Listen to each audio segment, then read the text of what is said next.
wa ala alihi washabbihi ajmain. Alhamdulillah, di hari yang cerah ini kita kembali berkumpul dalam rangka menuntut ilmu agama rutin tiap 2 pekan sekali dengan membahas kitab Penjelasan Mendasar Rukun Iman karya Al-Alamah Syekh Muhammad bin Shalih Al-Utsaimin. Sebagaimana biasa, untuk aturan tanya jawab nanti di akhir sesi bisa antum-antuna melalui sarik kertas, dan juga untuk snack alhamdulillah sudah disediakan oleh panitia dan bisa diambil ketika kajian sudah berakhir. Demikian, semoga pengajian pada hari ini bisa menjadi ilmu yang bermanfaat dan berbuah amal soleh insyaallah ta'ala. Untuk menyingkat waktu dan tempat, kami haturkan kepada Ustadz Amin Nur Bait hafizahullah ta'ala. Silakan Ustadz. Assalamualaikum warahmatullahi wabarakatuh. Allahumma hawalaina wala alaina. Ya Allah, turunkanlah hujan di sekitar kami dan bukan pada kami. Maka tidaklah beliau menunjuk kepada suatu tempat melainkan hujan berhenti di sana. Dikabulkannya doa orang-orang yang berdoa masih tetap menjadi perkara yang dapat disaksikan hingga sekarang ini bagi orang-orang yang benar-benar menyandarkan diri kepada Allah Ta'ala dan melakukan syarat-syarat dikabulkannya doa. Nah, walhamdulillah. Dalil Allah Subhanahu wa taala itu ada yang bisa kita saksikan secara indera adalah dikabulkannya doa para hamba. Dan itu bisa kita saksikan dalam kehidupan nyata. Namun perlu dipahami, tidak semua doa dikabulkan oleh Allah. Karena tidak mungkin kehendak Allah bergantung kepada kehendak hamba. Sehingga kalau kaedahnya semua doa harus dikabulkan, berarti nanti jadinya kehendak Allah bergantung kepada kehendak hamba. Dan itu tidak mungkin terjadi.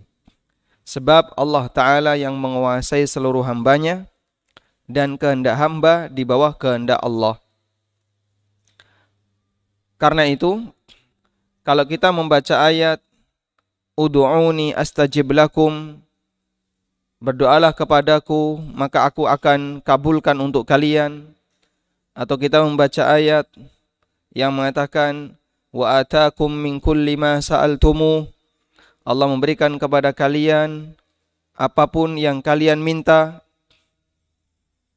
atau ayat-ayat yang serupa yang berisi motivasi untuk berdoa dan dijanjikan akan dikabulkan, ini perlu kita pahami bahwa itu tidak berlaku untuk semua permintaan manusia, semua doa manusia.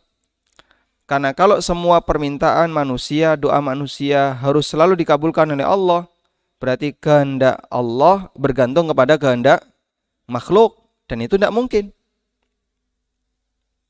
Maka Allah kabulkan doa sesuai dengan apa yang Allah pilih, sesuai dengan apa yang Dia kehendaki. Dan banyak sekali doa makhluk yang dikabulkan oleh Allah, yang itu membuktikan bahwa Allah itu ada dan Allah perhatian kepada makhluk itu. Selain itu, doa yang tidak dikabulkan oleh Allah ketika di dunia akan disimpan sehingga menjadi sesuatu yang bernilai ketika di yaumil akhir. Maka sang hamba akan tetap mendapatkan manfaatnya apabila dia masuk surga. Enggak ada ruginya orang mukmin berdoa. Tidak ada ruginya ketika kita berdoa. Kalaupun dikabulkan di dunia, kita mendapatkan apa yang kita inginkan. Kalaupun tidak dikabulkan ketika di dunia, Allah gantikan dengan apa jamaah? Sesuatu yang Allah simpan di akhirat. Karena itulah Nabi Zakaria alaihissalatu wassalam, yang beliau sampai tua tidak punya anak dan terus meminta kepada Allah, terus meminta. Kenapa enggak capek? Padahal faktor untuk bisa memiliki anak sangat kecil. Peluang untuk bisa memiliki keturunan sangat kecil. Tapi Nabi Zakaria mengatakan, walam akum bidu'aika rabbi syaqiyya. Dan aku tidak akan rugi ya Allah disebabkan karena aku berdoa kepadamu. Berdoa kepada Allah apakah rugi? Modalnya apa, Jom? Sekali doa bayar berapa? Keluar modal enggak? Tidak. Tinggal modal mulut saja. Meminta apa yang kita inginkan. Walam akum bidu'aika rabbi syaqiyya. Dan aku tidak akan rugi dengan berdoa kepadamu ya Allah. Kalaupun dikabulkan, berarti Allah memberikan apa yang kita kehendaki. Kalaupun tidak dikabulkan ketika di dunia, akan Allah simpan di akhirat. Justru sebaliknya, rugi kalau ada orang yang punya banyak sisa waktu, tapi disia-siakan hanya untuk nonton Shopee. Disia-siakan hanya untuk nonton marketplace, hanya untuk cari-cari video masak, hanya untuk nonton tontonan yang tidak bermanfaat. Padahal dia bisa banyak berdoa ketika itu. Ada orang yang ketika sudah sampai di masjid, dia duduk menunggu iqamah sambil nyender di belakang, buka marketplace. Kadang kajian juga seperti itu. La haula wala quwata illa billah. Dia punya banyak waktu untuk berdoa, tapi itu tidak dimanfaatkan. Walam akum bidu'aika rabbi syaqiyya, dan aku tidak akan pernah celaka dengan banyak berdoa kepadamu. Karena itulah kata Umar bin Khattab radhiyallahu anhu, asya'nu kullasya'. Yang terpenting dalam masalah berdoa bukan ijabahnya, tapi yang terpenting adalah ketika Allah ilhamkan kepadamu untuk rajin berdoa. Karena siapa yang rajin ngetok pintu berpeluang untuk dibukakan. Begitu ya. Siapa yang rajin ngetok pintu, maka ada peluang untuk dibuka pintunya. Tapi kalau kita pelit dalam berdoa, jarang berdoa, jarang meminta, maka banyak waktu yang kita sia-siakan hanya untuk sesuatu yang tidak bermanfaat bagi kehidupan dunia maupun akhirat. Baik. Sehingga kalau ada orang yang berkomentar, Pak Ustadz, aku ndek utang bolak-balik dongo ya ora dikai. Ora dikai apa? Tidak dikasih harta yang bisa untuk mengabulkan. Akhirnya ya terpaksa golek rentenir. Terpaksa berdoa sama bank. Terpaksa apa? Berdoa sama bank. Dan komentar seperti itu cukup banyak di tengah masyarakat. Sampai pada tingkatan bagi orang ateis itu menjadi celah besar. Nyatanya banyak orang yang meminta, dia nggak dikasih. Nyatanya banyak orang yang dapat musibah, Allah nggak selamatkan. Mana keberadaan Tuhanmu? Maka kita jawab, apakah Tuhan harus melakukan apapun yang kau inginkan? Apakah Tuhan harus melakukan apapun yang diinginkan manusia? Kita sepakat, tidak. Ya sudah. Berarti Allah Ta'ala berhak untuk memilih doa mana yang dia kabulkan dan mana yang tidak dia kabulkan. Dan yang kedua, bagi mukmin kalaupun doa itu tidak dikabulkan akan bernilai apa jamaah? Bernilai apa? Bernilai simpanan di akhirat. Sehingga enggak ada ruginya seorang mukmin berdoa. Walhamdulillah. Selanjutnya kita akan baca alasan yang kedua. Alasan yang kedua, bahwa tanda-tanda kebenaran para nabi yang dinamakan mukjizat yang dapat disaksikan atau didengar oleh manusia merupakan bukti yang sangat jelas atas keberadaan Tuhan yang mengutus mereka, yaitu Allah Subhanahu wa taala. Karena hal itu merupakan perkara-perkara yang keluar dari kemampuan manusia yang dilakukan oleh Allah taala untuk mengukuhkan para rasulnya dan menolong mereka. Misalnya adalah mukjizat Nabi Musa alaihissalam ketika Allah Ta'ala memerintahkannya, pukullah laut itu dengan tongkatmu. Lalu Nabi Musa alaihissalam pun memukul laut itu. Maka laut itu pun terbelah dan membuka 12 jalan yang kering. Sedangkan air laut berada di antaranya layaknya gunung-gunung. Allah Ta'ala berfirman, Fa'auhayna ila Musa anitrib bi'asokal bahr. Fangfalaqa fakana kullu firqin kattaydil azim. Lalu kami wahyukan kepada Musa, pukullah laut itu dengan tongkatmu. maka terbelahlah lautan itu dan setiap belahan seperti gunung yang besar. Asy-Syu'ara ayat 63. Contoh Baik. yang kedua. Nah, dalil yang kedua adalah tentang keberadaan mukjizat para nabi yang mereka diberi oleh Allah Ta'ala bisa melakukan sesuatu di luar kemampuan normal manusia, di luar kemampuan normal manusia. Sehingga itu terjadi gak normal. Dan gak normal itu bukan karena cacat. Gak normal di sini untuk nantang orang yang berada di sekitarnya, bahwa apa yang dilakukan oleh Nabi ini pasti datang dari Allah. Karena itulah pada saat mukjizat itu ditampakkan, maka orang jadi percaya bahwa Nabi ini adalah utusan Tuhan. Allah memperhatikannya, Allah menolongnya, dan seterusnya. Baik, ada mukjizat ketika didatangkan orangnya bisa menerima. Ada mukjizat ketika didatangkan orangnya menolak. Mukjizat yang paling banyak ditolak itu apa? Al-Quran. Ketika didatangkan kepada orang-orang musyrikin, mereka mengatakan sahirun kadzab. Muhammad ini tukang sihir, pendusta. Apa yang didatangkan oleh Muhammad itu dusta, itu bohong. Dan itu terus yang disampaikan. Mereka tidak mau mengimani kalau Al-Quran datang dari Allah Subhanahu wa Ta'ala. Namun mukjizat para nabi masa silam yang berupa kejadian-kejadian luar biasa, rata-rata diterima itu datang dari Allah. Meskipun kemudian mereka tetap durhaka karena tidak mau taat kepada pesan yang disampaikan oleh sang nabi. Sudah? Kok bisa seperti itu, Pak?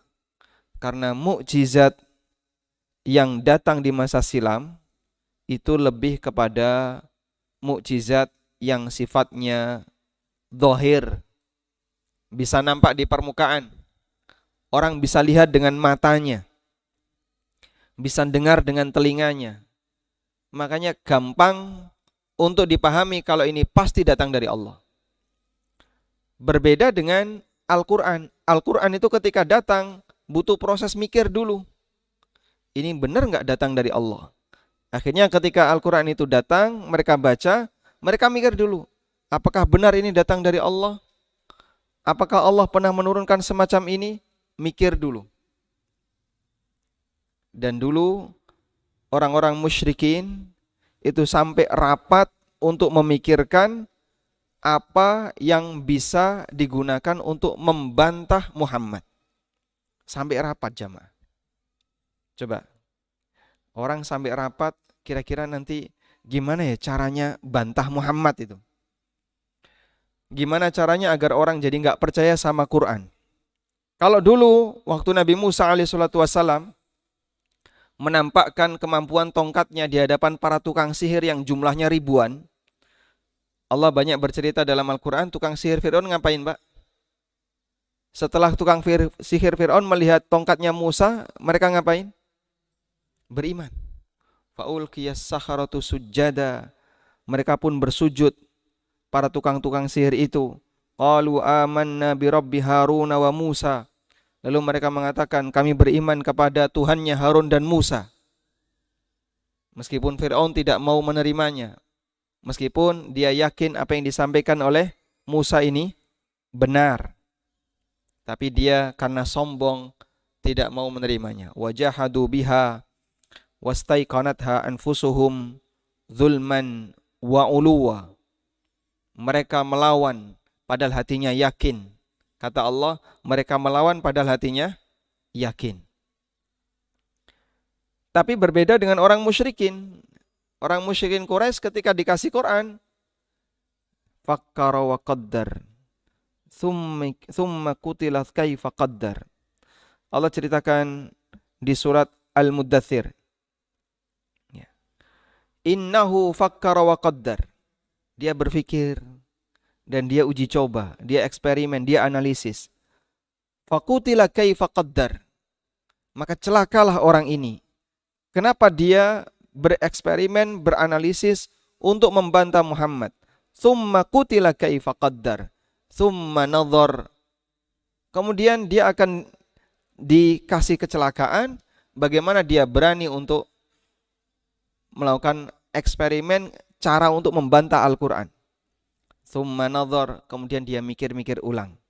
Thumma abasa wa basar, lalu dengan gaya masam dia mengatakan adbara wastakbar, dia berpaling dan sombong. Faqala, titik terakhir yang bisa dia temukan adalah hadza illa sihru yu'thar. Quran ini sihir. Jadi orang musyrikin di surat Al-Muddathir ayat 17 ya. Ayat 17 sampai ayat 25.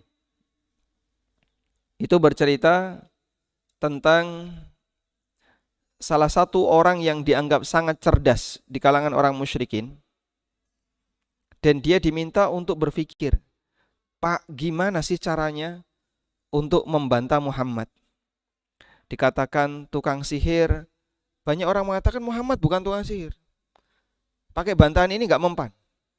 Dikatakan orang gila, oh enggak kok, dia waras 100%. Ya. Sampai dulu ada orang yang dia itu mau meruqyah Nabi SAW. Datang dari luar Mekah, kemudian masuk Mekah. Mana katanya Muhammad orang gila kok bikin ribut di kota Mekah. Sini tak ruqyah, kalau emang dia gila, tak sembuhkan. Datang dia dengan pedenya menghadap Nabi SAW. Lalu, wahai Muhammad, katanya kamu gila, tak ruqyah. Nabi SAW minta, tolong dengerin dulu. Dibacakan beberapa ayat Al-Quran, masuk Islam. Yang awalnya mau meruqyah Nabi SAW. Baik. Sehingga ketika disebut sebagai orang gila, mereka kebingungan. Banyak orang yang menolak kalau Muhammad sebagai orang gila. Lalu disebut apa enaknya? Nah, disebut apa enaknya? Mereka itu rembukan untuk memikirkan itu. Allah Subhanahu wa taala sebutkan di surat Al-Muddathir itu ya. Coba kita baca keterangan yang disampaikan oleh Ibnu Katsir. Innahu fakkara wa qaddar, faqutila kaifa qaddar, thumma qutila kaifa qaddar. Di sini berkaitan dengan orang yang dia dianggap sebagai orang cerdas di kalangan orang kafir dan dia bertugas untuk memikirkan apa yang bisa dipakai untuk bantah Muhammad. Ternyata dia merenung terus, dia berpikir terus dan gak berhasil untuk melakukan itu. Akhirnya yang terakhir dia hanya mengatakan Muhammad itu orang tukang sihir dan Al-Quran yang dia bawa adalah sihir. In hadza illa sihru yu'thar. Ini adalah sihir yang dibawa oleh Muhammad. Siapakah orang cerdas itu? Dia adalah Al-Walid bin Mughirah Al-Makhzumi. Lebih senior dibandingkan Abu Jahal. Lebih senior dibandingkan Abu Jahal. Dan dia dianggap sebagai tokoh yang paling cerdas. Akhirnya orang merujuk ke sana. Coba Bapak pikirkan gimana caranya untuk bisa membantah Muhammad. Dan praktek seperti ini dilakukan oleh orang zaman sekarang ya. Orientalis itu sebelum menyerang Islam, mereka ngapain Pak? Sinau dulu Pak. Belajar dulu. Sampai ada kampusnya. Setelah mereka belajar, mereka memikirkan langkah-langkah apa yang bisa dipakai untuk menyerang Islam. Sebagaimana dulu orang musyrikin ketika mereka mau menyerang Nabi Muhammad SAW, ini bukan serangan fisik ya. Ini serangan pemikiran. Mereka itu sampai rembukan, sidang, kumpul, nunjuk orang yang paling cerdas, Al-Walid ibnul Mughirah, Al-Makhzumi, untuk memikirkan apa gelar yang paling cocok untuk Muhammad. Dia berpikir terus. Mikir untuk maksiat diancam oleh Allah. Faqutila kaifa qaddar. Bagaimana dia kok bisa berpikir untuk bermaksiat itu ya. Mikir untuk maksiat. Makanya kalau sampai ada orang yang melakukan tindakan seperti ini ya, mikir untuk maksiat, merencanakan maksiat, menghadang dakwah Ahlussunnah, dengan aneka gelar-gelar dalam rangka menjatuhkan karakternya. Faqutila kaifa qaddar. Celaka orang seperti ini. Bagaimana mungkin mereka berpikir, mencurahkan pikirannya untuk menghancurkan Islam, seperti perbuatan yang dilakukan oleh orang-orang munafik. Akhirnya kan aneka cara ya. Dulu disebut apa misalnya? Dulu disebut teroris. Teroris kok kayaknya kejauhan ya. Grade-nya diturunkan. Disebut radikal. Radikal sudah banyak terbantah. Akhirnya disebut bibit teroris. Kok nggak cocok? Terus disebut bibit radikal. Ya, jadi bibit ya. Padahal dulu sudah jadi besar, tapi sekarang diturunkan jadi bibit. Dulu disebut teroris, sekarang jadi bibitnya teroris. Tambah cilik ya. Kenapa kok tambah cilik? Nggak diterima sama orang. Dulu nyebutnya, ini teroris ya, pengajian-pengajian teroris. Nggak diterima sama masyarakat. Oh, jangan kelebihan ya. Kita turunkan grade-nya. Jadi bibit saja, baru bibit ya. Nanti bibit, anaknya bibit kan gitu. Karena dia nggak bisa ngasih gelar dengan cara nyerang langsung tuh nggak bisa. Ya, akhirnya paling mentok ya pakai istilah Wahabi. Dan itu yang paling dipertahankan dari dulu sampai sekarang gak hilang-hilang gitu ya. Tapi kan Wahabi itu jadi kelompok ya. Harus ada gelar tambahan yang membuat masyarakat takut. Kalau mau dikasih gelar komplotan orang gila kan tidak pantas. Tukang sihir juga nggak bisa. Oh, itu orang yang menjadi bibit teroris. Tinggal satu langkah jadi teroris. Itu dipikirkan Pak kayak gitu. Dipikirkan. Sehingga ketika gagal di poin 1, dia pakai nyerang poin 2. Nanti kalau bibit ini nggak diterima oleh masyarakat, tapi nyatanya banyak yang diterima masyarakat. Mereka kajiannya terbuka. Bibit teroris itu kan tertutup. Bibit teroris itu kajiannya tertutup. Ini terbuka, flyernya menyebar di mana-mana. Gimana Pak? Besok cari lagi dia. Oh berarti kalau bibit nggak cocok. Nah. Akhirnya apa Pak? Nyebutnya Pak? Hah? Nanti akan ada sebutan-sebutan yang lain. Innahu faqqara wa qaddar. Faqutila kaifa qaddar. Thumma qutila kaifa qaddar. Dia selalu berpikir, lalu bereksperimen, dia beranalisis. Serangan kanan tidak bisa, serangan kiri tidak bisa. Yang terakhir apa? Yes, pokoknya mereka ini orang jahat. Memecah belah umat ya. Salah satunya. Baik ya, kita perlu sabar. Kita bukan nabi dan kita perjuangannya jauh di bawah para nabi. Jika para nabi mendapatkan ujian yang lebih parah dibandingkan ini, maka kita perlu sadar kita jauh di bawah mereka. Sehingga kalaupun mengalami ujian seperti ini, ingatlah ujian yang dulu pernah dialami oleh para nabi. Selanjutnya, jadi kenapa mukjizat para nabi di masa silam lebih mudah untuk diterima? Karena dia sifatnya apa? Mukjizat indrawi. Kenapa mukjizat Nabi Muhammad SAW banyak orang yang menolaknya? Karena mukjizat beliau itu akli. Teks Al-Quran yang orang harus berpikir dulu untuk bisa meyakinkan ini benar dari Allah Subhanahu wa ta'ala. Salah satu contohnya adalah apa yang terjadi pada Musa alaihissalatu wassalam. Fa'auhayna ila Musa anidrib bi'asakal bahr. Aku wahyukan kepada Musa, pukulkan tongkatmu ke arah lautan. Fanfalaqa, maka terbelalah lautan itu. Fakana kullu firqin kattaudil azim, dan setiap belahan seperti gunung yang besar. Jadi laut terbelah itu bukan dangkal gitu ya, tapi meninggi dia, seperti gunung yang besar. Kalau orang mentalnya nggak kuat Pak, melihat situasi seperti itu, bisa pingsan. Orang bisa pingsan. Kadang orang melihat kejadian yang luar biasa hebat, mental nggak kuat, yang terjadi apa? Pingsan. Allah buat laut itu meninggi seperti gunung yang sangat tinggi. Sementara Bani Israel lewat di antaranya. Apa gak deg-degan itu, Pak? Ini nek bocor sedikit aja sudah langsung mereka ketutup dengan air. Ya, jangankan seperti itu, kadang di SeaWorld ya. Kita masuk di dalam akuarium. Ikannya dibuat bebas, kita masuk dalam akuarium. Di atas ada ikan ya.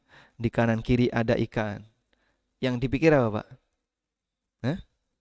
Yang dipikir pecah ya. Wah, ini disenggol iwak pecah njut pripun nih, utangku durung lunas. Bisa tenggelam mati nanti. Kita kadang berpikir seperti itu karena kita ketakutan, ada potensi bahaya. Tapi Masya Allah ya, Allah kuatkan mentalnya Bani Israel sehingga ketika mereka melewati seperti itu, mereka berani untuk melakukannya. Dan orang kalau dalam kondisi kepepet, sesuatu yang menakutkan jadi tidak menakutkan. Kepepet itu wani ning kuburan, Pak, kepepet kan. Dalam kondisi normal nggak berani dia. Tayyib. Contoh yang kedua, mukjizat Nabi Isa alaihissalatu wassalam. Contoh yang kedua adalah mukjizat Nabi Isa alaihissalam, di mana beliau dapat menghidupkan orang-orang mati dan mengeluarkan mereka dari kubur mereka dengan izin Allah. Allah Ta'ala berfirman tentangnya, wa uhyil mauta biidnillah, dan aku menghidupkan orang mati dengan izin Allah. Ali Imran ayat 49. Allah Subhanahu wa taala juga berfirman, wa idza tukhrijul mauta biidni, dan ingatlah ketika engkau mengeluarkan orang mati dari kubur menjadi hidup dengan seizinku. Al-Maidah ayat 110. Masya Allah ya. Mukjizat Nabi Isa alaihissalatu wassalam bisa menghidupkan orang yang mati, bisa mengeluarkan orang yang mati dari kuburan. Dan keistimewaan ini diberikan oleh Nabi Isa alaihissalatu wassalam, dan Nabi Muhammad SAW punya yang semisal. Apa itu? Menghidupkan benda mati. Sehingga pelepah kurma bisa nangis, batu bisa sujud, benda-benda mati di sekitar beliau bisa hidup. Dan itu bagian dari mukjizat Nabi Muhammad SAW. Makanya kalau Nabi Isa bisa menghidupkan manusia yang dulunya hidup lalu mati hidup lagi, Nabi Muhammad SAW bisa menghidupkan benda yang gak pernah hidup kemudian hidup. Seperti bebatuan, seperti pelepah kurma, mereka bisa nangis, mereka bisa sujud kepada Nabi SAW. Dan sahabat melihat, mendengar kejadian itu. Mungkin kalau kita sudah deg-degan ya. Tiba-tiba ada nangis, ada kayu yang bisa nangis. Dan Anda mendengar kayu ini kok nangis. Mungkin dikiranya weden, dikiranya itu jin. Padahal itu adalah asli pelepah kurma yang nangis. Nah, selanjutnya. Contoh yang ketiga adalah mukjizat Nabi Muhammad SAW ketika orang-orang Quraisy meminta sebuah mukjizat kepada beliau. Maka beliau mengisyaratkan kepada bulan. Lalu bulan itu terbelah menjadi dua bagian. Dan hal itu dilihat oleh orang-orang. Allah Ta'ala berfirman tentang hal itu, iqtarabatis sa'atu wansyaqqal qamar wa iyarau ayatay yu'ridu wa yaqulu sihrum mustamir. Saat hari kiamat semakin dekat dan bulan telah terbelah. Dan jika mereka orang-orang musyrikin melihat suatu tanda mukjizat, mereka berpaling dan berkata, ini adalah sihir yang terus-menerus. Al-Qamar ayat 1-2. Mukjizat-mukjizat yang dapat dijangkau oleh indera ini yang dilakukan oleh Allah Ta'ala untuk memperkuat para rasulnya dan menolong mereka menunjukkan secara pasti akan keberadaan Allah Ta'ala. Baik. Dan kita mengamini keberadaan mukjizat dalam bentuk terbelahnya bulan yang terjadi di zaman Nabi SAW dan selamanya tidak akan pernah terjadi. Dan mukjizat terbesar yang ada pada Nabi SAW bukan terbelahnya bulan, tapi apa? Tapi Al-Quran. Dan begini ya, semua Nabi ketika beliau meninggal, mukjizatnya sudah tidak ada. Selain Nabi Muhammad Sallallahu Alaihi Wasallam, ketika beliau meninggal dunia, mukjizat beliau tetap ada. Apa itu? Al-Quran. Dan juga terbelahnya bulan. Bekasnya ada. Kalau berdasarkan informasi yang, misalnya informasi itu benar ya, yang dia melihat bulan ya, melalui foto, ternyata ada bekas seperti lembah sepanjang lingkaran bulan, sepanjang keliling bulan, itu adalah bekas dulu bulan terbelah. Sehingga ketika mukjizatnya Nabi Musa alaihissalam, beliau membelah laut. Di posisi mana laut yang terbelah itu? Bekasnya apakah sampai sekarang kelihatan? Tidak. Begitu laut disatukan sudah, tidak ada bekasnya. Tapi ketika Nabi SAW membelah bulan, bekasnya masih kelihatan. Jika informasi itu benar. Sebagai bukti bahwa mukjizat itu betul ada dan ditunjukkan di akhir zaman pun bisa membuktikan. Tapi yang paling kuat adalah mukjizat keberadaan Al-Quran. Yang itu tidak usang dimakan oleh waktu. Dan mukjizat ini dapat dijangkau oleh indera yang dilakukan oleh Allah Ta'ala untuk memperkuat para rasul dan menolong mereka menunjukkan secara pasti akan keberadaan Allah Subhanahu wa Ta'ala. Walhamdulillah. Sekarang kita akan beralih ke yang kedua, mengimani rububiyah Allah. Saya ulang ya. Beriman kepada Allah turunannya satu. Iman kepada adanya apa kemarin? Iman kepada wujud Allah. Beriman kepada Allah itu turunannya ada 4.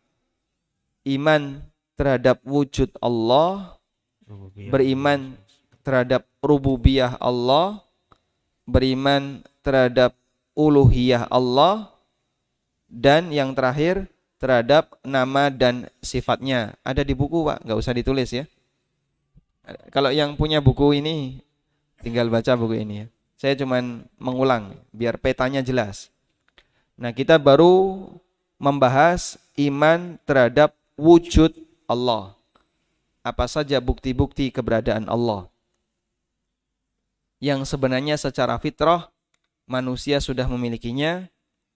Namun fitrah itu tertutupi dengan kondisi lingkungan yang tidak sehat, sehingga membuat manusia ada yang mengingkari keberadaan Allah Ta'ala. Berikutnya kita akan beriman kepada rububiyah Allah. Beriman kepada rububiyah maknanya apa? Mengimani perbuatan Allah. Allah itu ada dan berbuat sesuatu. Begitu ya? Kalau beriman kepada wujud, hanya beriman kepada keberadaan. Ditambah dengan beriman kepada rububiyah, berarti kita mengimani perbuatannya. Maka kita mengimani keberadaan Allah dan perbuatan Allah. Ada tapi tidak berbuat. Dengan ada dan berbuat, lebih sempurna mana? Lebih sempurna mana? Ada dan berbuat. Maka salah satu di antara nama Allah fa'alun lima yurid. Salah satu di antara sifat Allah adalah dia itu berbuat apapun sebagaimana yang dia kehendaki. Dan zat yang bisa berbuat lebih sempurna dibandingkan yang tidak bisa berbuat. Apa boleh buat Pak? Saya nggak bisa berbuat apa-apa. Berarti dia ini lemah. Berarti dia lemah. Sesuatu yang lemah adalah ketika dia tidak bisa berbuat. Baik. Kenapa Pak kita perlu menekankan seperti ini? Karena dulu ada orang yang tidak mau percaya kalau Allah berbuat. Sampai dia punya prinsip, siapa yang meyakini Allah berbuat, musyrik. Dia keluar dari Islam. Akidahnya siapa ini? Jahmiyah. Akidahnya siapa? Kelompok Jahmiyah. Jahmiyah itu tidak mau meyakini Allah berbuat. Sehingga bagi Jahmiyah, Allah itu ada, sudah, titik. Wis. Terus setelah itu apa? Ya pokoknya ada. Nggak boleh dikasih embel-embel yang lain. Sehingga kita tidak boleh mengatakan Allah mendengar itu tidak boleh. Allah menciptakan tidak boleh. Allah melihat tidak boleh. Siapa yang mengatakan Allah mendengar, Allah menciptakan, Allah melihat, dia kafir. Coba, logikanya di mana orang kayak gini? Dan dulu pemikiran seperti ini sempat berkembang di tengah kaum muslimin. Alhamdulillah tidak bertahan. Wallahu alam sampai sekarang maka masih ada orang yang punya keyakinan kayak gini. Yang dia punya keyakinan bahwa Allah itu ada tanpa perbuatan. Maka tidak boleh kita mengatakan Allah mendengar, Allah melihat, Allah, enggak boleh. Ini keyakinan sekte Jahmiyah yang dibahas oleh para ulama dalam kitab-kitab akidah. Nah, karena di masa sekarang enggak nampak ya, makanya jarang muncul di permukaan pembahasan ini. Itulah pentingnya belajar rububiyah agar kita punya keyakinan bahwa Allah itu ada dan dia berbuat. Sekarang kita akan baca keterangan Ibnu Utsaimin. Yang kedua, mengimani rububiyahnya, yaitu mengimani bahwa Allah adalah satu-satunya Tuhan, tidak ada sekutu dan penolong baginya. Dan Tuhan adalah zat yang memiliki kuasa atas penciptaan, kerajaan, dan perintah. Maka tidak ada pencipta kecuali Dia, tidak ada penguasa kecuali Dia, dan tidak ada perintah kecuali hanya miliknya. Allah Ta'ala berfirman, Ala lahul khalqu wal amru. Ingatlah, segala penciptaan dan memerintahkan hanyalah haknya. Al-A'raf ayat 54. Dan Allah Ta'ala berfirman, Dzalikumullahu rabbukum lahul mulku walladzina tad'una min dunihi ma yamlikuna min qitmir. Yang berbuat demikian itulah Allah Tuhan kalian. Miliknya lah segala kerajaan dan orang-orang yang kalian seru atau sembah selain Allah tidak mempunyai apa-apa walaupun setipis kulit ari. Fatir ayat 13. Dan tidak diketahui bahwa ada seseorang dari makhluk yang mengingkari rububiyah Allah Subhanahu wa taala kecuali orang yang sombong yang tidak meyakini apa yang dia ucapkan, sebagaimana yang terjadi pada Fir'aun ketika dia berkata, Ana rabbukumul a'la. Akulah Tuhan kalian yang paling tinggi. An-Naziat ayat 24. Dan Allah Ta'ala berfirman mengkisahkan perkataan Fir'aun, Ya ayuhal mala'u ma'alimtu lakum min ilahin ghairi. Wahai para pembesar kaumku, aku tidak mengetahui ada Tuhan sesembahan bagi kalian selain aku. Al-Qasas ayat 38. Baik. Jadi rububiyah Allah tadi intinya apa, Pak? Iman kepada rububiyah Allah artinya apa? Artinya apa? Iman kepada rububiyah Allah? Mengimani bahwa Allah itu berbuat. Allah memiliki perbuatan. Dan dari sekian banyak perbuatan Allah itu banyak atau sedikit? Banyak atau sedikit? Banyak. Apa dalilnya kalau perbuatan Allah itu banyak? Apa dalil kalau perbuatan Allah itu banyak? La in syakartum la azidannakum. Kayaknya enggak nyambung. Apa dalil kalau perbuatan Allah itu banyak? Kulla yaumin huwa fi sya' fabi ayyi ala'i rabbikuma tukadziban. Kulla yaumin huwa fi sya'nin. Ada di mana, Pak? Surat Ar-Rahman. Setiap hari Allah punya urusan.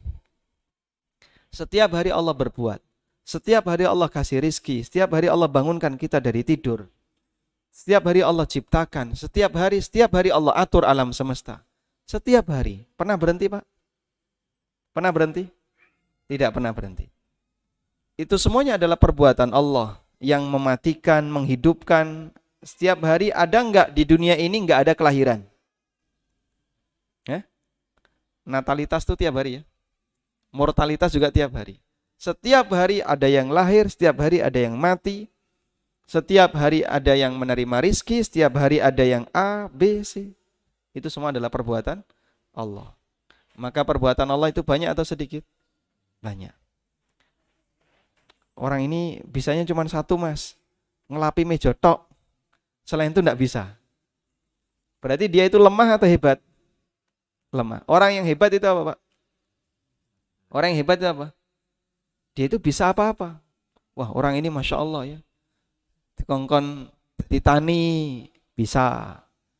Jadi pedagang, bisa. Jadi karyawan, ya bisa. Pripun, Pak? Jadi kiai, ya iso. Kon dalil pinter. Kon masak, ya enak. Nasi kebuline, ya enak. Masya Allah, ini mubalik pilihan. Wah. Dia bisa survive dimanapun dia berada. Orang kalau punya banyak keahlian, dia dibutuhkan banyak orang. Kecuali berbeda dengan ketika ibu-ibu misalnya di bojo isine mung iso kaya ngene tok. Marakno nesu niku. Tapi kalau dia bisa banyak hal, itu berarti orang yang hebat. Makanya ketika kita meyakini perbuatan Allah itu banyak, menunjukkan Allah itu zat yang maha kuasa atas segala sesuatu. Itulah keagungan Allah, kesempurnaan Allah Subhanahu wa ta'ala. Baik. Boleh enggak kita mengatakan Allah maha segalanya? Allah maha segalanya. Enggak boleh ya. Karena segalanya itu belum tentu terpuji. Ada yang terpuji, ada yang tercela. Maka yang lebih tepat, Allah Maha Kuasa atas segalanya. Itu terpuji. Allah mampu melakukan segalanya, itu terpuji. Tapi kalau Allah Maha Segalanya itu keliru ya. Kalimat itu perlu diluruskan. Karena segalanya itu belum tentu terpuji. Tayyib. Kemudian, apa yang dilakukan oleh Allah itu hanya dua, Pak. Dari sekian banyak itu, kalau dikumpulkan cuma dua. Apa, Pak? Yang pertama disebut al-amru, yang kedua disebut al-khalqu. Dan itu sudah terangkum di surat Al-A'raf ayat 54. Ala lahul khalqu wal amru. Milik Allah itu al-khalqu wal amru. Al-khalqu itu apa? Semua bentuk takdir di alam raya ini. Al-amru itu apa? Semua syariat yang Allah turunkan. Karena isi alam ini cuma dua, kalau enggak takdir, syariat. Begitu ya. Nah, yang Allah takdirkan banyak. Allah menghidupkan, mematikan, Allah kasih rizki, Allah sempitkan rizki, Allah lapangkan rizki, Allah atur apapun yang terjadi di alam ini. Ini apa ini? Apa namanya ini? Al-khalqu. Ini namanya apa? Al-khalqu. Yang kedua, ada yang disebut dengan al-amru. Apa itu? Ketetapan berupa syariat. Allah kasih perintah, Allah kasih larangan, Allah kasih aturan. Itu namanya apa? Al-amru. Semuanya milik Allah. Takdir itu hanya Allah yang mampu mengendalikan. Segala urusan hanya Allah yang mampu untuk mengatur. Ala lahul khalqu wal amru. Baik jamaah. Ibadah kita terhadap amrullah apa? Ibadah kita terhadap amrullah itu apa? Terhadap syariat Allah ibadah kita apa, Pak? Melaksanakan perintah, menjauhi larangan, menetapi aturan. Halal yang mana, haram yang mana, ini batasannya sampai berapa. Kalau lelaki dapat warisan 2 kali wanita. Kemudian yang punya kewajiban memberi nafkah siapa, istri wajib taat kepada suami, itu aturan. Ini sholat wajib dikerjakan, ini khamr wajib ditinggalkan. Ini perintah wajib ditaati. Ini larangan harus dihindari. Itu apa? Perintah dan larangan. Dan semuanya milik Allah. Paham di sini? Baik. Nah, ibadah kita kepada syariat adalah dengan melaksanakan perintah, menjauhi larangan, dan menetapi aturan. Ibadah kita terhadap takdir, bentuknya apa ibadah kita terhadap takdir? Ibadah kita kepada takdir apa? Taat kepada takdir. Salah atau betul ini? Ridho. Ibadah kita kepada takdir adalah taat kepada takdir. Salah atau betul ini? Kurang pas. Taat kepada takdir itu gimana, Pak? Gimana? Beriman, percaya kepada takdir. Ibadah kita kepada takdir itu apa? Pasrah kepada takdir. Yang baik maupun yang buruk. Sehingga orang kokian paidu ketika mengalami takdir. Dikit-dikit maitu, dikit-dikit maitu. Itu orang yang lemah imannya terhadap masalah takdir. Ibadah kita kepada takdir adalah pasrah terhadap takdir. Semuanya datang dari Allah, semuanya Allah yang ngatur, dan aku pasrah terhadap ketetapan Allah. Itulah ibadah kepada takdir. Sehingga kita tidak murka, tidak marah terhadap takdir Allah. Ibadah kita kepada syariat adalah mentaati perintah, menjauhi larangan. Baik, mafhum di sini? Mafhum. Walhamdulillah. Nah, selanjutnya Allah berfirman di surat Fatir, "Dzalikumullahu rabbukum lahul mulk." Itulah Allah Rabb kalian. Lahul mulk, hanya miliknya segala kerajaan. Walladzina tad'una min dunihi ma yamlikuna min qitmir. Apa yang kalian sembah selain Allah, mereka tidak memiliki sepeser pun, meskipun hanya qitmir. Qitmir ini apa? Ada yang mengatakan Qitmir ini nama anjingnya Ashabul Kahfi. Keliru ya. Qitmir dalam ayat ini maknanya adalah kulit ari.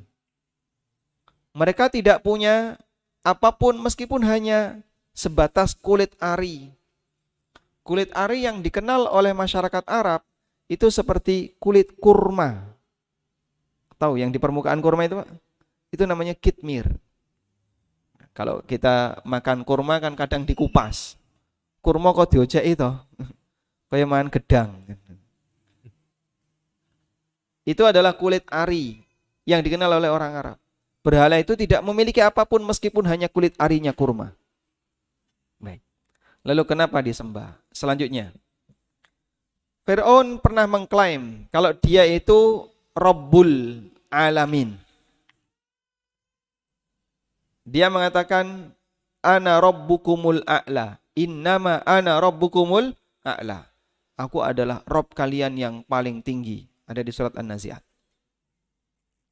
Sebelumnya, Fir'aun pernah mengatakan kepada umatnya, kepada masyarakatnya, "Ya ayyuhal mala'u ma alimtu lakum min ilahin ghairi." Wahai para pembesar kaumku, wahai masyarakat, aku tidak mengetahui ada Tuhan untuk kalian selain aku. Mengaku Rabb dengan mengaku Tuhan, mengaku minta disembah, lebih parah mana? Ya? Mengaku mengatur alam sebagai pengatur alam, dengan mengaku minta disembah, lebih parah mana? Lebih parah mana? Lebih parah mengaku pengatur alam. Karena dia mengakui sesuatu yang tidak miliknya. Yang ngatur kan Allah, kok kamu ngakui? Kalau minta disembah, itu karena masalah ketaatan penganutnya kepada Qarun, kepada Fir'aun. Kamu sembah aku, kalau enggak tak tembak kamu, tak panah kamu. Akhirnya orang pada mau menyembahnya. Dan ahli tafsir mengatakan, Fir'aun minta disembah, 40 tahun berikutnya baru ngaku Tuhan. Jadi semakin apa? Makin sombong. Awalnya dia minta disembah dan mengatakan, di alam raya ini tidak ada yang berhak untuk disembah kecuali aku. Tapi dia nggak mau mengklaim Kalau yang ngatur alam semesta itu dia, dia nggak bisa ngatur. 40 tahun baru dia mengklaim alam semesta ini aku yang ngatur. Innama ana rabbukumul a'la. Ini diucapkan 40 tahun setelah dia minta disembah. Dan itu setelah datangnya Musa alaihissalatu wassalam, kemudian beliau dakwahkan kepada Fir'aun dan bala tentaranya, baru kemudian muncul seperti ini. Akhirnya dikasih oleh Allah Subhanahu wa taala banyak sekali hukuman yang terjadi pada masyarakat Mesir. Apa saja, Pak? Ada kutu. Kemudian ada al-jarad, belalang. Kemudian apa? Al-kummal, jarad, adam. Kemudian kata. Setiap kali dulu waktu terjadi kata ya, buka tutup makanan, keluar kata. Dimanapun kata itu lompat-lompat. Padahal kerajaan sudah dijaga ketat, tiba-tiba lompat kota, lompat. Di mana kata? Isinya kata. Belalang juga seperti itu, lalat juga seperti itu, kutu, darah, ya. Sampai dikatakan kalau Bani Israel yang menuangkan air, keluar air. Dipegang sama orang Mesir, penganutnya Fir'aun, ketika dituangkan keluar darah. Padahal sebelumnya keluar air. Dan ujian itu diberikan oleh Allah bertahun-tahun. Se'ra kapok, Pak. Gak kapok. Ada 9 tanda kekuasaan Allah yang ditampakkan kepada mereka. Ya, selain ujian-ujian tadi juga mukjizatnya Nabi Musa alaihissalatu wassalam. Akan tetapi hal itu tidaklah berasal dari keyakinan. Karena Fir'aun yakin apa yang dibawa Musa ini benar. Allah berfirman di surat An-Naml ayat 14, "Wajahadu biha wastaiqanatha anfusuhum zulman wa uluwa." Mereka mengingkarinya karena kezaliman dan kesombongan, padahal hati mereka meyakininya. Wallahu alam. Baik. Juga Nabi Musa berkata kepada Fir'aun sebagaimana Allah ceritakan, qala Musa mengatakan, laqad alimta, sungguh kamu itu telah tahu, ma anzala haula, tidak ada yang bisa menurunkan semua mukjizat itu illa rabbus samawati wal ardi, kecuali Rabb langit dan bumi, basaira, sebagai bukti, wa inni la'adhunnuka ya fir'aunu masbura, dan menurutku wahai Fir'aun, engkau ini benar-benar binasa. Dan Fir'aun enggak berani jawab. Fir'aun enggak berani jawab. Ketika Musa mengatakan, saya tahu kamu itu sebenarnya sudah yakin wahai Fir'aun. Aku tahu kamu itu sudah percaya, sudah yakin. Tapi karena kau sombong, maka kau menolak. Dan Fir'aun enggak berani jawab. Enggak bantah apa yang dikatakan oleh Musa. Karena di konteks dialog itu Fir'aun enggak ngomong apapun. Sehingga itu bukti sebenarnya Fir'aun sudah mengimani dakwah yang dibawa oleh Musa, tapi karena sudah meyakini, tapi karena dia sombong enggak mau menerima. Wallahu a'lam. Wa sallallahu ala nabiyyina Muhammadin wa ala alihi wa sahbihi wasallam.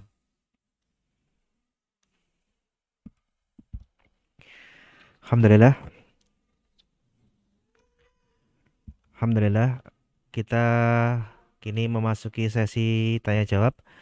Monggo silakan dari bapak-bapak yang ingin bertanya langsung kepada Ustadz sambil menunggu kertas pertanyaannya.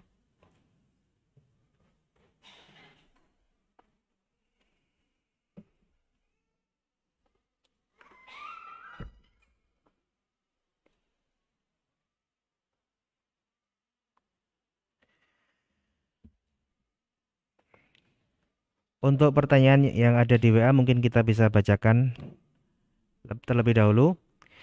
Ini dari jauh ini Ustaz, dari Taiwan. Dari Taiwan. Oh, baik. Assalamualaikum warahmatullahi wabarakatuh. Ustadz mau bertanya, apabila kita mendengarkan pengajian, apakah pahalanya sama dengan orang yang memberi pengajian atau berdakwah? Kalau kita mendengarkan kajian, apakah pahalanya sama dengan orang yang menyampaikan pengajian? Jawabannya beda ya. Nabi Muhammad SAW menyampaikan ilmu dan sahabat mendengar, apakah pahalanya sama? Jelas beda. Termasuk juga para dai menyampaikan ilmu lalu jamaah mendengarkan, apakah pahalanya sama? Beda. Ya. Pahala yang didapatkan oleh orang yang menyebarkan kajian, menyebarkan kebaikan, dia akan mendapatkan pahala sejumlah orang yang mengamalkan ilmunya.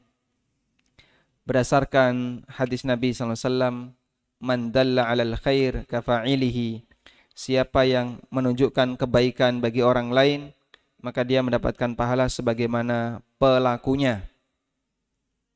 Dan juga Rasulullah SAW menyebutkan, man sanna fil islami sunnatan hasanah falahu ajruha wa ajru man amila biha. Barang siapa yang mengajarkan sunnah yang baik di tengah masyarakat Islam, maka dia mendapatkan pahala dan pahala setiap orang yang mengamalkannya. Jadi kalau orang-orang pada ikut, dia terus dapat pahala. Ini keutamaan orang yang menyebarkan kebaikan. Makanya kawan-kawan yang ada di sini, setelah antum ngaji dan belajar, kami berharap nanti semuanya bisa jadi mubaligh. Sanggup insyaallah. Yang dulu sudah jadi mubaligh, pertahankan jadi mubaligh ya. Nah, selanjutnya. Ya, kemudian dari ibu-ibu. Assalamualaikum Ustadz. Ustadz, saya barusan kehilangan orang tua saya. Apakah boleh setiap bulan kita mengunjungi makam beliau? Waalaikumsalam warahmatullah. Kalau lelaki insya Allah tidak masalah ya. Kalau wanita, ada hadis yang mengatakan la'anallahu zuwaratil kubur. Allah melaknat wanita yang hobi ziarah kubur. Hobi itu berarti terlalu sering. Hitungannya begini, ziarah kubur kalau per bulan itu sering atau jarang? Sering ya, terhitung sering. Sehingga kalau Anda ziarah kubur bulanan, bagi kami ini kekerepen, terlalu sering. Jangankan ziarah kubur bulanan ya. Kadang kita berkunjung ke rumah orang tua yang jauh ya. Di sana, di kota sana. Setahun berapa kali? Setiap bulan. Itu sudah dianggap sering ya. Menurut ukuran uruf di masyarakat. Kalau kuburan per bulan itu terlalu sering. Anda bisa doakan dimanapun, tidak harus sambil berziarah. Dan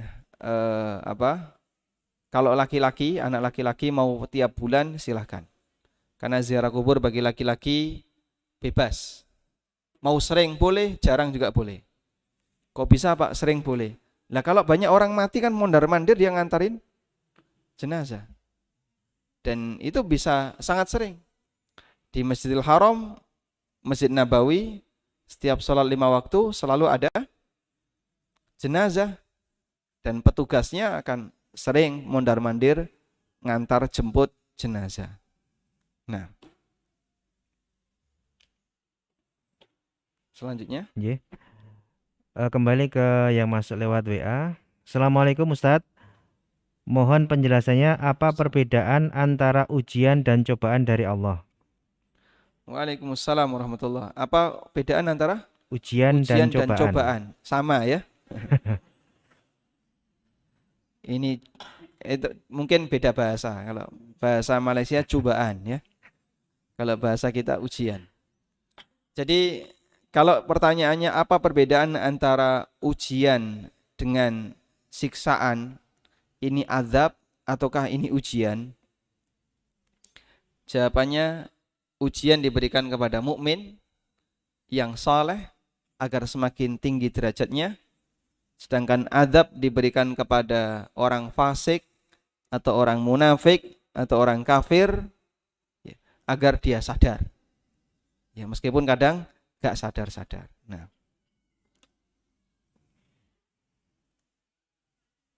cukup.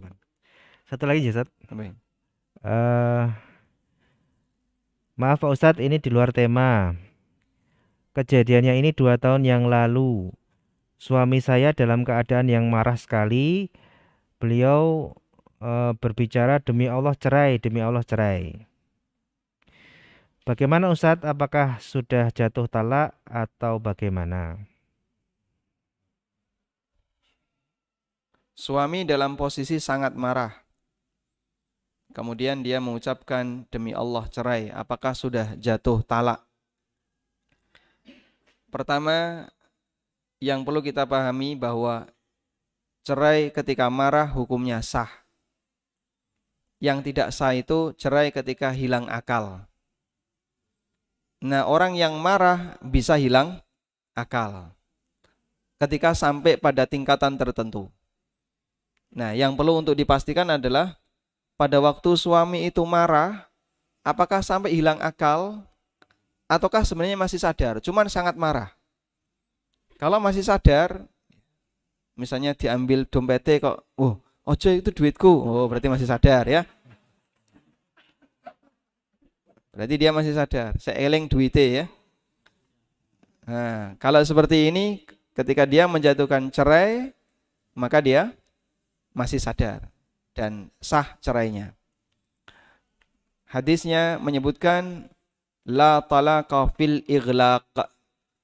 Tidak ada perceraian fil ighlaq ketika orang itu mengalami fase ighlaq.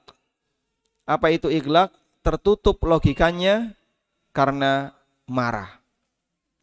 Marah sampai sangat hebat, banteng-banteng apapun, sampai kadang awake dhewe dipukuli, lalu dia ngomong cerai, nah itu bisa jadi tidak terhitung. Karena ngomongnya jadi ngawur. Dan itu tidak hanya berlaku dalam perceraian ya. Termasuk juga untuk ucapan yang lain. Saking marahnya, wes iki kabeh tak enono awakmu, omaku, mobilku tak enono kabeh, iki dompete gawonen wes. Terus dia pergi. Itu kan sudah serah terima, hibah. Tidak sah. Kenapa? Rodo edan ya. Jadi dia menyampaikannya dalam posisi akalnya hilang. Akhirnya dia ngomong seperti itu. Nah, yang kayak gini perceraian atau hibah wasiat tidak sah. Wallahu a'lam. Wallahu a'lam, demikian yang bisa kita sampaikan, semoga bermanfaat. Wassallallahu ala nabiyyina Muhammadin wa ala alihi wa sahbihi wasallam. Wa akhiru da'wana anil hamdulillahi rabbil alamin. Subhanakallahumma wa bihamdika asyhadu an la ilaha illa anta astaghfiruka wa atubu ilaik. Wassalamualaikum warahmatullahi wabarakatuh.